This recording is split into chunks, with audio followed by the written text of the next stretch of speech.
Welcome to a new edition of the Neon Jazz interview series with Kansas City-based jazz saxophonist, singer, and songwriter Nneoma Lanea. We caught up with this rising jazz star to talk about her KC roots, influences, dreams, and her current itinerary. From her early dream of playing music to being a part of a thriving Kansas City landscape, we get into the marrow of her vision and where she may be in a decade from now. Dig this look inside a rising Kansas City force that is on her way. All of it was spurned by seeing her at a Nude at Thursday show at the Blue Room in early March of 2026. It's quite a story. Enjoy this interview. Hey, how are you? What's going on today? Oh, nothing much. Just sitting here sipping my tea. You had your Blue Room solo debut last Thursday at noon. How was it?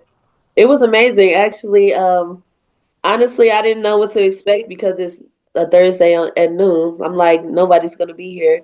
And I walked in and it was already like half the room filled. So that was pretty nice. And then the crowd just, the way they received me was just really amazing. They welcomed me with open arms, and yeah, we had a great time. Felt great. Yeah, I loved it. Yeah, I've been to a lot of Thursday at noons, and that was probably one of the most packed events that I've seen. So what a nice way to get you in there on stage for your first solo gig. Right. Well, let's peel back the layers here of your life. First of all, thank you for taking a minute out for the show. It's great to get to know you. I appreciate it.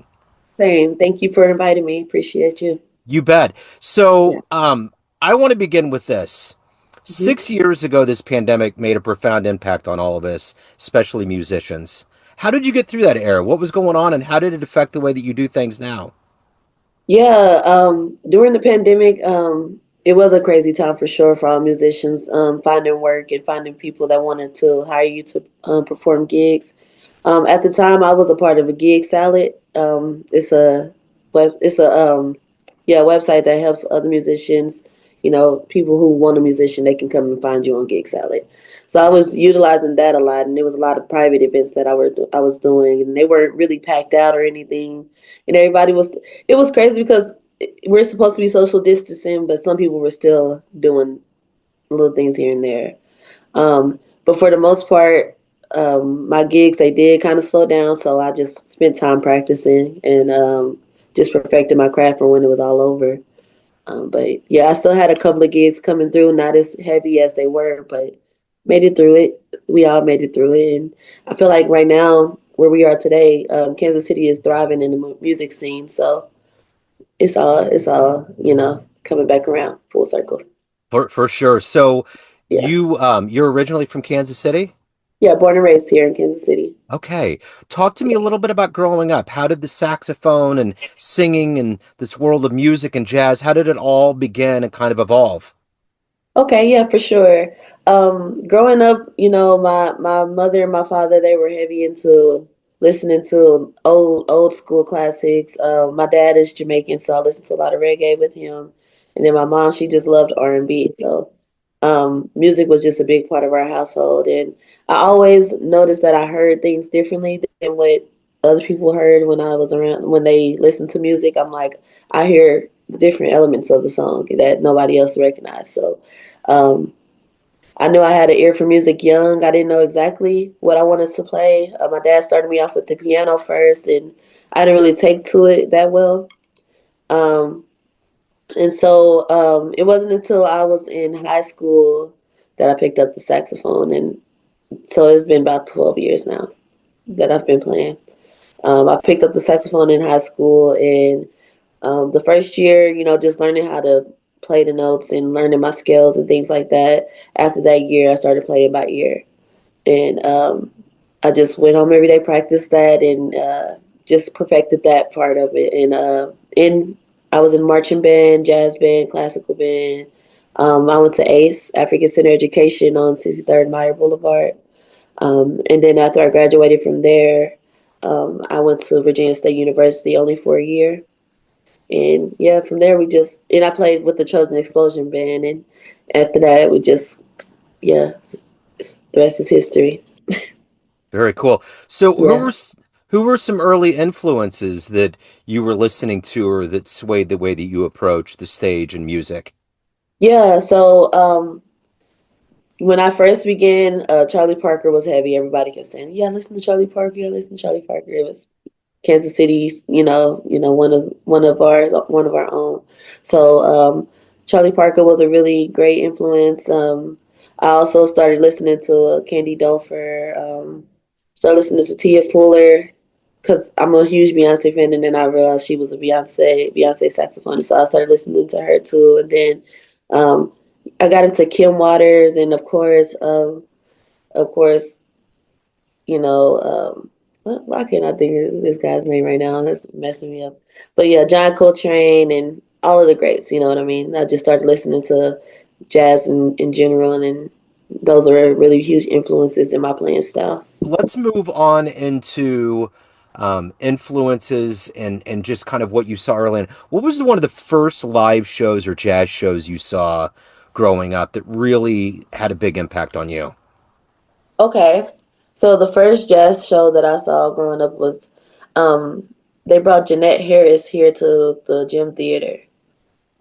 That was the first saxophonist I saw on stage live, and she was amazing. I just remember listening to her technique and her style, and just like being in awe. It was just so effortless and flawless. So, um, and the way she moved across the stage was very, very. It was just beautiful. It was just art all in general, you know. So that was my first jazz performance that I saw live. Of course, we have like so many other musicians here in Kansas City that I've seen perform live too. But as far as like I guess bigger name, Janae Harris is the first one that I saw that was like that packed out the crowd and had that, you know. So talk to me a little bit about, did you have any other dreams growing up or was it always going to be music? It was basketball first, and I played basketball growing up, and I never well music has always been another thing I wanted to do, but it wasn't like the main thing at first. Basketball was the main thing because I was sort of a tomboy, and then the older I got, music became the thing for sure. When I had to choose between the two, because I did both in high school, when I had to choose between the two, I dropped basketball and focused directly on music. So as you started kind of getting into playing here in Kansas City, what has been special about being a part of this jazz community? What is it that has helped you get this solo gig at a big place like the Blue Room and to start getting into this community? What has it been like for you? It's been an amazing journey. I've been able to work with a lot of different musicians here in Kansas City. And we all kind of pour into each other. Um, I've been on stages with I played at every venue on 18th Divine. Now that was my first time playing at the Blue Room solo. I played there before with like J Soul and Soul Movement and other bands, and I was a part of the Young Jazz Masters back when I first started too. And so we just all pour into each other. We hire each other often, and I performed at every venue on 18th Divine. I even have a residency now at Sherry's Executive Lounge. It's a cigar lounge on 38th Genesee Street, and I'm just pretty much driving through my city. So I was even the lady who hired me for the Blue Room saw me performing at Sherry's, and that's how I got this opportunity. And so every door I walk through opens a new door. That's what I can say for sure. So let me ask you this. Yes. As far as Kansas City is concerned, we're one of the original cradles of jazz. I was born in New Orleans, grew up in Kansas City. There's a long history from, like you mentioned, Charlie Parker, all the way on up through all of the, modern players. You got Bobby Watson and Pat Metheny. I mean, there's been so many huge exports, but there's Yeah. been such a history of jazz in this town. What is it like to jump in and to be a part of this historical lineage of such an important art Mm. form that has put Kansas City on the map? I definitely feel my mission is big. It's huge. Especially carrying on jazz in today's age. A lot of people, the younger generation, they want to hear words. They don't really resonate. Well, some of them have told me they don't really resonate with just listening to instruments, and they said that it changed when they heard me for the first time. Like, and that's a big deal to me because we got to keep it alive, and I'm a part of that, and it's such a big history that needs to be shared. So I'm just happy to be a part of it. I'm very happy to be the next generation of jazz.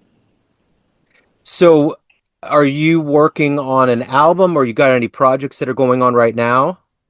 Yeah, I have a project that I released in June of last year. It's called Sax in the Elevator. Sax in the Elevator by Nneoma Lanea. And yeah, it's been received pretty well. People have been really taking it in and telling me how much it changes their mood and their day, and they vibe to it, and they can just drive through the city and really have a good time. So I'm very proud of that project.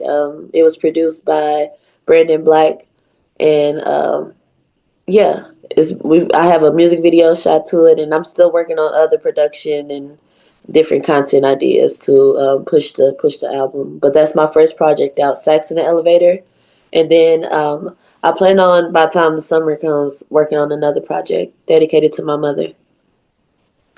So, what is it that you like the best about being a professional musician? What gets you up every day? What pushes you? What do you look forward to? What I like the best about being a professional musician is inspiring the younger generation.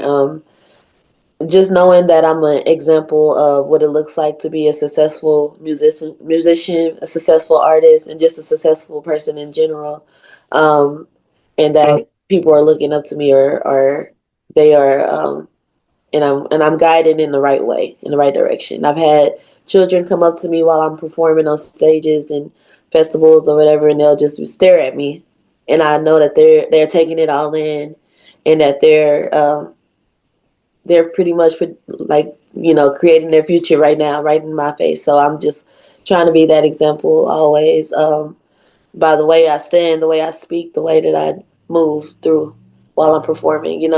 Because I know that people are watching, and I want to be that example. So, if you could get into a time machine and go back in time and see one jazz performance on 18 and Vine in the history of that lore that we all know about, what would you love to have seen with your own eyes? Hmm, that's a good question because I know everybody came through Kansas City first before they were even. I don't know, like I don't know. That's a good question. I've never really thought about that. Huh. I would have definitely liked to see Bird come through. Charlie Parker. His technique is so um, I can't even put it into words. It's just so I'm getting the.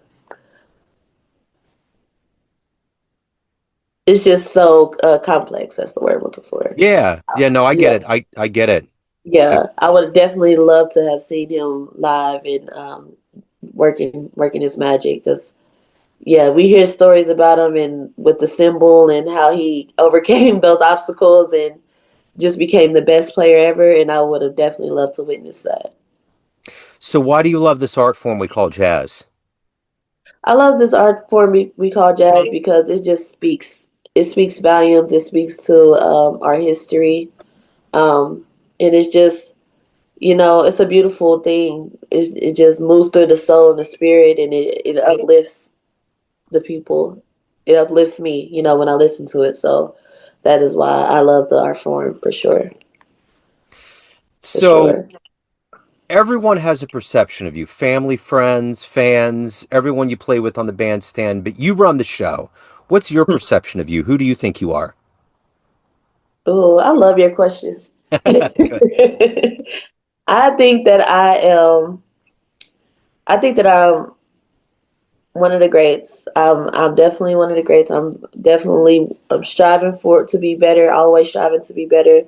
Um, always open to learn. So that makes me, just a. I would say, dang, that's good. That's really good. But I'm always open to learn. I'm always ready to receive any blessing coming my way. So I will say that I'm optimistic always. I'm always just ready to go and become better, so that, like I said, so that I can inspire the next generation to want to be great. So I feel like I am an example of what greatness is. So we kind of talked, we touched on the Kansas City jazz community, but overall, what do you like the best about living in Kansas City? What I love best about Kansas City is if you walk down 18th and Vine, you could just feel the history there. You could feel it. Just feels like sometimes I take myself back in time in my mind, and I feel like I'm back in the 60s, or when everything was really, really vibrant. I mean, it's still vibrant today, but it's different. Um, like I love that you had to come through Kansas City to even be recognized in any other city or state or country. You had to come through here. We were such a powerful music scene. So when you walk down 18th Divine, I feel it every time, and I feel my due diligence in the world. I feel like I feel I know what I have to do. So that's my favorite area to walk back to 18th Divine and really self-reflect on where I want to go, who came before me, and where I want to take this whole music thing so that it can, inspire and create new revenues for other people. Speaking of the next step and inspiring the next generation, if we talk in 10 years from now, and I ask you first and foremost, what's up? What's going on? How's everything going? What are you going to want to tell me has happened? Huh. 10 years from now, when you say, what's up, what's going on? I want to tell you that I performed on some of the largest stages that you can imagine. And I'll tell you the stages, but yeah, I want to say that I've taught a couple of students and, changed their lives and helped them find their foot in music. I would love to say that I even joined the Kansas City jazz scene. I don't know. I don't know. I guess I need to think a little harder on that. That was a question I wasn't ready for. I'm sorry. No, you're good. No, you answered it just fine. Yeah, definitely want to travel more, go on tour a couple of times for sure, and do a lot of different festivals. So I would love to say that I lived out my wildest dreams for sure. So if anybody wants to get your itinerary, follow news, any of the good business, when recordings come out, anything that happens as your star continues to rise in KC, where can they go? So if you want to follow me, my website is in the making, but until that comes out, I am on Facebook at Nneoma Lanea. My name is spelled Nneoma Lanea. So Facebook Nneoma Lanea, and on Instagram Nneoma Music. Um, and then I also have a TikTok. If you want to go and follow my content, I post a lot of videos on there. It's also Nneoma Music. Um, so yeah, that's where you can find me as of now. I post my schedule often on there. If it's not a private show, you'll see it on my Instagram or my Facebook. And yeah. Right on. This has been absolutely wonderful. What a joy. Great to meet you again. Wonderful show. I look forward to seeing you more out there in the world and hearing how everything progresses. So thank you For again for sure. taking a minute out. I appreciate it. Yeah, thank you so much for having me. I really enjoyed the conversation. I really enjoyed your questions. So thank you Yeah. for giving me something to think about after this call.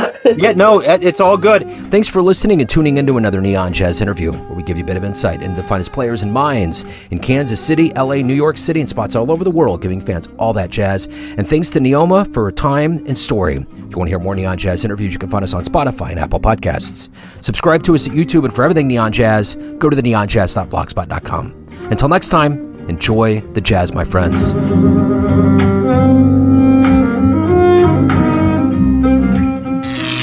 Neon Jazz.